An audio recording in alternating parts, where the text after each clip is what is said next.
আর্য, আমাদের পুত্রেরা একেবারে সেই রকম সংস্কার পেয়েছে যেমন আপনি চেয়েছিলেন। রঘুকুলের এই উত্তরাধিকারী রঘুবংশের সম্মান বৃদ্ধি করতে সক্ষম হবে আর্য।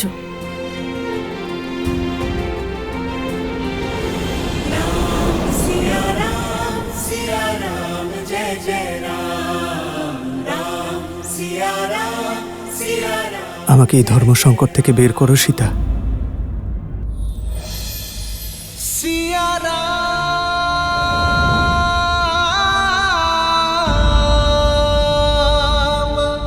প্রকৃতি সূর্যের জন্য অপেক্ষা করছে। সেই একটি কিরণ যার প্রকাশেই চারিদিক আলোকিত হয়ে ওঠে, আশাহত মনে আশার আলো জাগায়। সীতা, আপনি আমার সেই সূর্য আর্য। জীবনযাত্রায় আমার জীবন সঙ্গী ভিন্ন হলেও কিন্তু অন্তর্মন, তার প্রসন্নতা, তার দ্বিধা সে তো একই।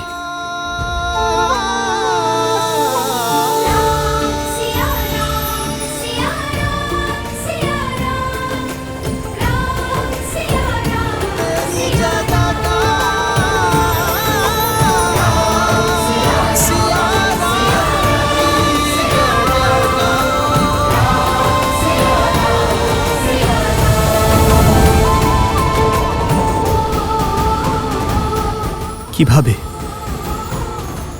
কিভাবে ভুলে গেলাম আমি সীতা যে আমাদের দুটি দেহ আলাদা, কিন্তু আমাদের মন তো এক।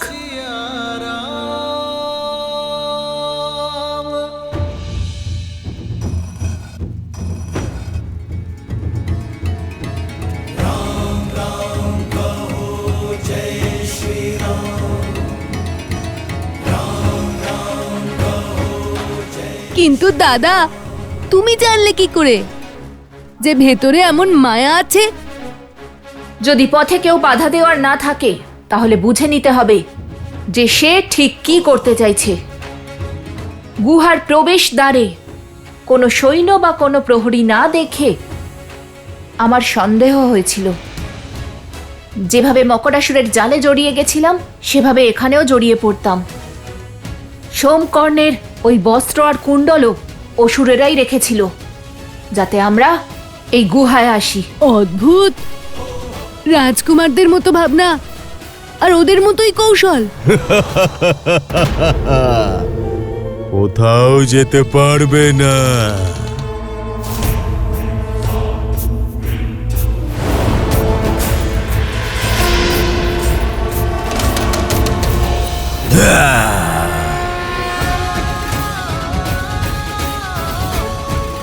রাম নামের সম্মুখে কোনো আসরিক শক্তি টিকতে পারবে না।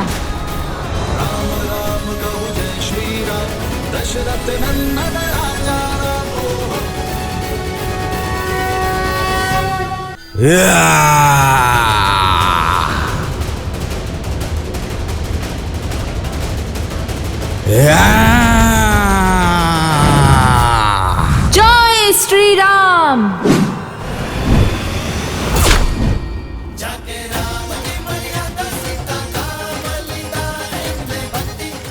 অদ্ভুত দাদা।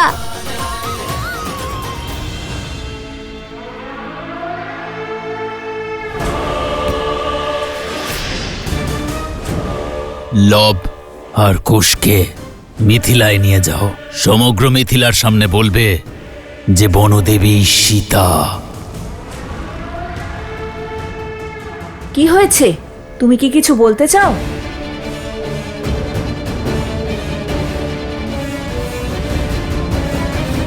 না না, তাহলে চলো এবার। অত্যন্ত ক্ষুধার্ত আমি। চলো।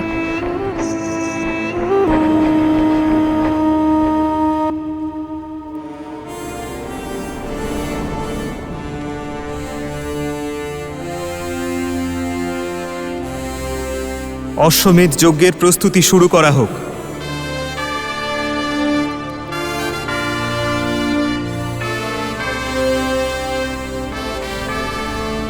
আমি আমার স্ত্রীর সঙ্গেই যজ্ঞে বসব।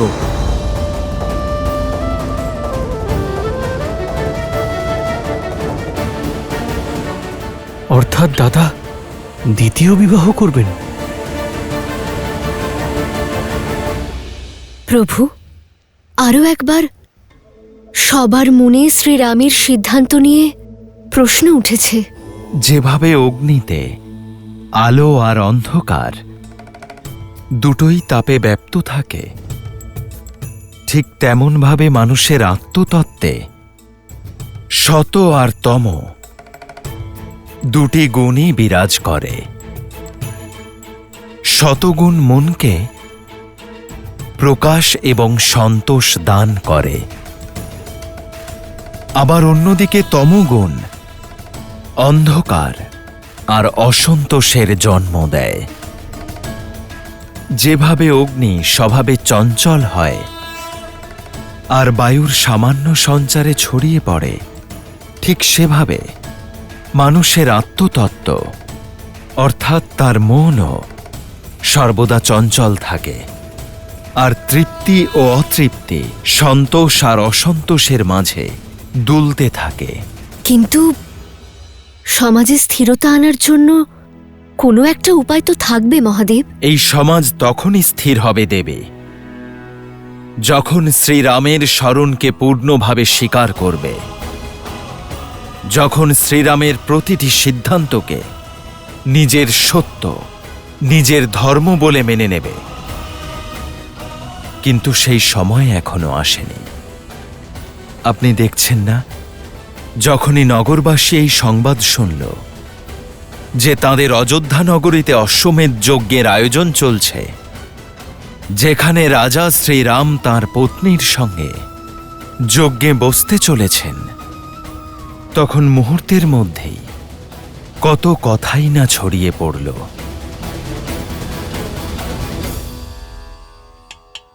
কি বলছো? যেভাবে এই কলসির আওয়াজ বলে দিচ্ছে যেটা একেবারে ভালো, তেমনি আমার কথাও 100% সত্য। মহারাজ রাম রাজসভায় ঘোষণা করেছেন তিনি যজ্ঞতে তার স্ত্রীর সঙ্গেই বসবেন। আপনি ঠিকই বলছেন। মনে হচ্ছে রাজকুমাররা মহারাজকে দ্বিতীয় বিবাহের জন্য রাজি করিয়ে নিয়েছে। একদিক দিয়ে ভালোই হয়েছে।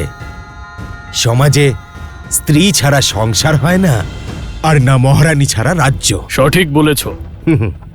এই নাও বন্ধু। শুনুন, ভোজন প্রস্তুত, আসুন ভোজন করে নিন। আরে বাবা, ভোজনের কথা বাদ দাও, পেট তো আমার কথা শুনেই ভরে গেছে। তুমি জানো না, সমস্ত নাগরিকরা চর্চা করছে মহারাজ শ্রীরাম দ্বিতীয়বার বিয়ে করতে যাচ্ছেন। কি? আবার বলো। হ্যাঁ, নিজের কানে শুনে এলাম মহারাজ রাম বিবাহ করতে চলেছেন। শুনেছি উনি মৎস্য দেশের রাজকন্যাকে বিবাহ করতে চলেছেন। মৎস্য দেশের রাজকন্যা? এ তো খুবই খারাপ সংবাদ। এই বিবাহ হলে তো মহারানী সীতাকে অপমান করা হবে। তাই তো। কিসের অপমান? শুনেছি মহারানী সীতা এত বছর ধরে মিথিলাতেই রয়েছেন, আর তাছাড়া অশ্বমেধ যজ্ঞের নিমন্ত্রণ দেওয়ার জন্য মহারাজ স্বয়ং মিথিলায় যাচ্ছেন। আমার তো মনে হচ্ছে মহারানীর ত্যাগ ও বনবাস সবই মিথ্যে মিথ্যে। প্রজাদের ভুল বোঝানো হচ্ছে।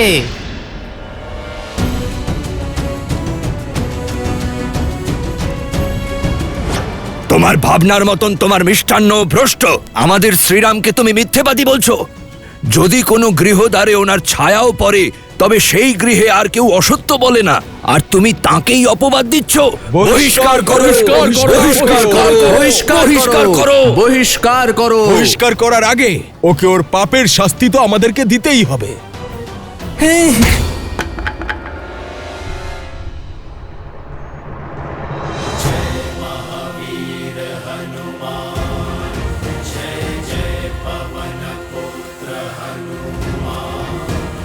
কি ব্যাপার? আগে লোকে অপবাদ দিচ্ছিল, এখন সেটা হিংসায় পৌঁছে গেছে। এবার থামো। বাদ বিবাদ ঠিক আছে, কিন্তু রামরাজ্যে হিংসার কোনো স্থান নেই। তা সে যদি প্রভু শ্রীরামের সমর্থকও হন, তাও প্রভুর পথ তো ন্যায় আর ধর্মের পথ। তাহলে এই কারণ সংকটমোচন হনুমানের মুখে সংকটের ভাবের। প্রভু, আমি জানি যে আপনি আমাকে ছদ্মবেশে প্রজাদের মধ্যে এই জন্য পাঠিয়েছিলেন যাতে সমাজে হওয়া প্রত্যেকটি কথা কোনো রকম আবরণ ছাড়াই আপনার কাছে পৌঁছয় প্রভু। কিন্তু প্রভু, কিন্তু তুমি এই কার্য আবারও করতে চাও না।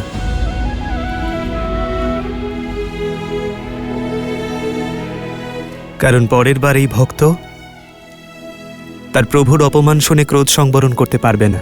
আমার প্রাণ নিয়ে নিন প্রভু, কিন্তু আপনার প্রতি অভদ্র শব্দ শোনার শাস্তি আমায় দেবেন না প্রভু।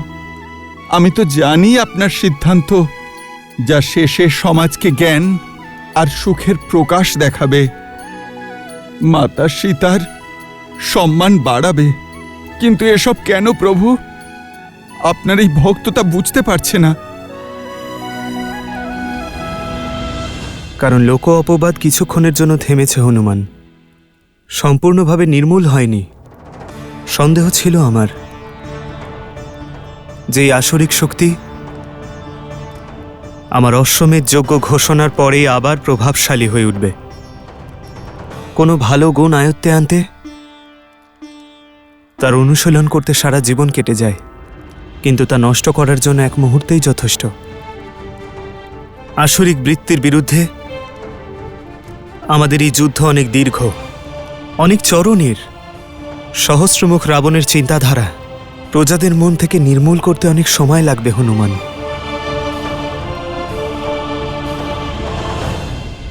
অত্যন্ত শুভ সংবাদ নিয়ে এসেছ বানাসুর। অশ্বমেধ যজ্ঞে রাম তার স্ত্রীকে পাশে নিয়ে বসতে চায়, সেই সংবাদের ব্যবহার আমরা তার বিরুদ্ধেই করব। অপবাদের যে আগুন নিমজ্জিত হয়েছিল, মানুষ তাকে আবার জ্বালাবে। তুমি তোমার কার্যে লিপ্ত থাকো। আজ্ঞে মহারাজ। আর আমি সমগ্র অযোধ্যাকে বিশ্বাস দেব যে তাদের নররূপী নারায়ণ রাজা রাম কেবল একজন ধূর্ত রাজনেতা। সীতারাম। আর সকলে তোমার মতো নিঃস্বার্থ এবং পবিত্র তো হয় না হনুমান, যার উপর বিকার প্রভাব ফেলে না। মানুষের মন খুব চঞ্চল হয় হনুমান। যেভাবে গর্ভে ঘুমিয়ে থাকা শিশুর লাথি মাতা আনন্দের সঙ্গে সহ্য করেন, সেভাবেই প্রজা ভুল করলে একজন রাজার তাতে ক্রোধিত হবার অধিকার নেই। এই অশ্বমেধ যজ্ঞ আমার প্রসিদ্ধির জন্য নয়, অযোধ্যার কল্যাণের জন্য। আমাদের অসুর এবং আসরিক শক্তিকে এখান থেকে তাড়াতে হবে। এই যজ্ঞ সম্পূর্ণ হলে কোনো অসুর বা আসরিক শক্তি অযোধ্যায় লুকিয়ে বসে থাকতে পারবে না।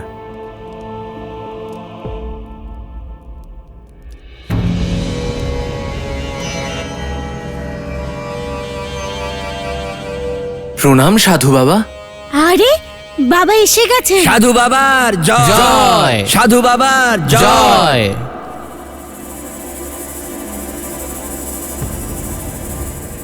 অপবাদের যে আগুন নিমজ্জিত হয়েছিল, মানুষ তাকে আবার জ্বালাবে।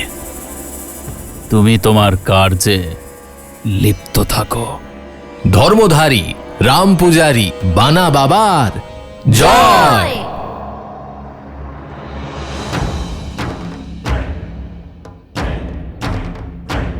আমি আমার তপস্যার দ্বারা বুঝতে পেরেছি মহারাজ রাম যেই মর্যাদা আর ধর্মের কথা বলেন তাহাই সত্য।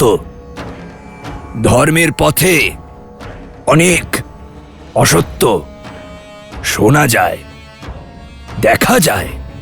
তার থেকে বাঁচার জন্য আমি আজ থেকে এই আবরণ ধারণ করে সকল স্থানে যাব। রামরাজ্যের হিত শ্রীরামের বলা কথায় আছে। আমরা সকলে শ্রীরামের পূজা করি, কারণ উনি ধর্মের জন্য নিজের স্ত্রীকে পর্যন্ত ত্যাগ করেছেন। কিন্তু যদি মহারাজ ওই ত্যাগ করা সীতাকে আবার অযোধ্যায় নিয়ে আসেন, তবে সেটা ত্যাগ নয়, ছলনা হবে। এখন অযোধ্যায় ওই ত্যাগ করা সীতার জন্য কোনো স্থান নেই। এখন কেউ মর্যাদা ভঙ্গ করার দুঃসাহস করবে না। একদম সঠিক বলেছেন বাবা, এ তো আমাদের ভাবনার সাথে ছলনা হবে। হ্যাঁ হ্যাঁ হ্যাঁ, এই ছলনা। হ্যাঁ হ্যাঁ, এই ছলনা। রামধারী রাম পূজারী বাবা জয়, রামধারী রাম পূজারী বাবা জয়, রামধারী রাম পূজারী বাবা জয়। আসুন সবাই বাবার আশীর্বাদ গ্রহণ করুন। জয়।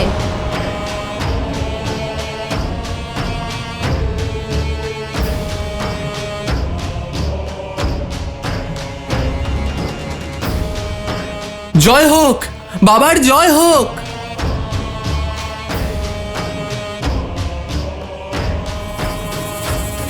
বাবার জয় হোক, বাবার জয় হোক।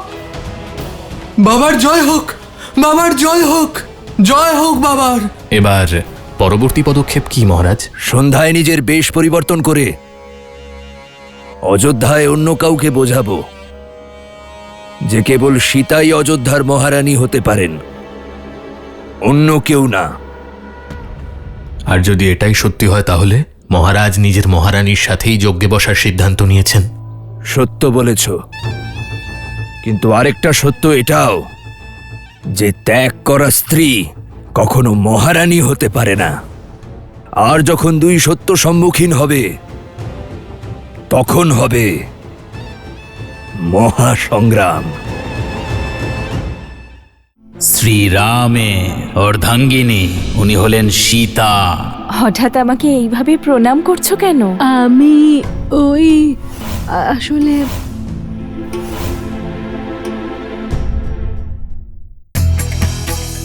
ভরত পুত্র পুষ্কলার বিবাহ হয়েছিল কান্তিমতির সঙ্গে। নিজের শাসনকালে পুষ্কলা বহু সম্রাটের সঙ্গে যুদ্ধ করে তাদের পরাস্ত করেন।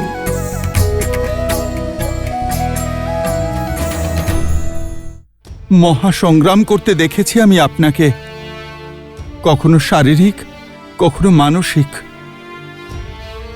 এত সবকিছু সহ্য করেও এত শান্ত আপনি কিভাবে থাকেন প্রভু? আমার মনের সব আলোড়ন সীতার দেওয়া প্রতিশ্রুতি শান্ত করে দেয় হনুমান। সীতা আর আমার সন্তানদের ফিরে আসার প্রতীক্ষা আমাকে প্রাণ দান করে। আর আমি কেন? আমার সীতাও একই মুহূর্তের প্রতীক্ষায় রয়েছে।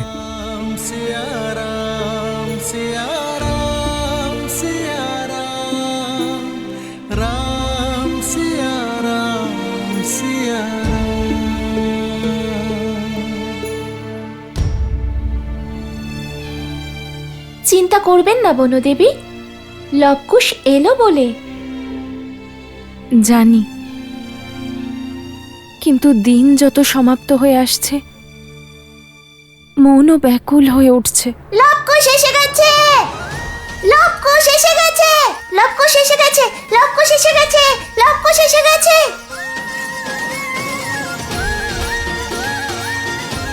লবকুশের জয়, লবকুশের জয়, লবকুশের জয়, লবকুশের জয়, লবকুশের জয়, লবকুশের জয়, লবকুশের জয়, লবকুশের জয়।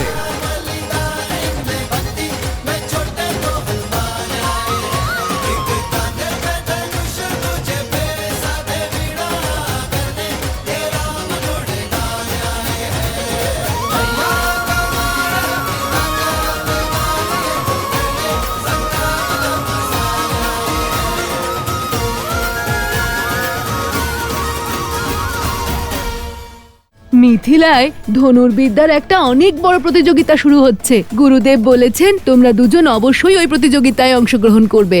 অবশ্যই যাব। আপনার মিথিলায় যাওয়া কি খুব আবশ্যক প্রভু? মিথিলা আমার জন্য অপেক্ষা করছে।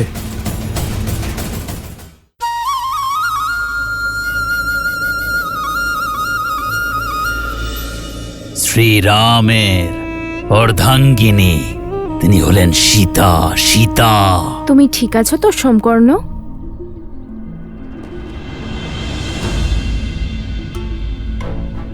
কি করছো সোমকর্ণ? ওঠো।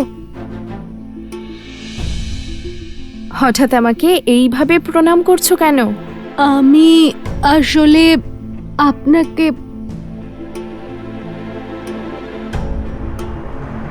ওহো, যখন থেকে ওই অসুরদের সঙ্গে থেকে এসেছে মনে হচ্ছে ওর মস্তিষ্ক আর নিজের নয়, ওদের নিয়ন্ত্রণেই আছে। দেখো তো কেমন অদ্ভুত ব্যবহার করছে, কিছু বলছেই না। না না মাতা, বনের মধ্যে ফল পাড়া থেকে শুরু করে খাওয়ানো পর্যন্ত সব ওই করেছে। আমাদের একটুও কষ্ট হতে দেয়নি। আর আমাদের খাওয়ার পরে যে ফল বেঁচে যেত সেই ফলগুলোই ও খেত। আর খেলাধুলার সময়ও জেনে বুঝে হেরে যেত। অবশ্য তাতে আমার কোনো অসুবিধে নেই, সেটা এখানেও কোনো সম্কর্ণ। কুশ, মোটেই ভালো নয়। মিত্রদের মধ্যে সাম্যতা থাকা উচিত। তোমরা ওর প্রাণ রক্ষা করেছ, হয়তো সেই জন্যই ওর মন কৃতজ্ঞতায় ভরে গিয়েছে। ঠিকই বলেছেন দেবী, কোনো মহান রাজ্যের মহান রাজপুত্রদের মতো আপনার পুত্ররা আমাকে রক্ষা করেছে, সেই জন্য আমি আপনাকে সম্মান দিতে এসেছি, রাজকুমার লব আর রাজকুমার কুশ। ওহো, অনেক হয়েছে এই সম্মান করা, অন্যথায় এর পরের বার আর সাহায্য করব না তোমাকে। তবে দেখতে আর সাহস তো রাজকুমারদেরই মতো, আমাদের লবকুশের। মহারাজ জনকও তো তাই বলেছিলেন যে এদের দুজনকে দেখে ওনার অযোধ্যার রাজকুমারদের কথা মনে পড়ছে।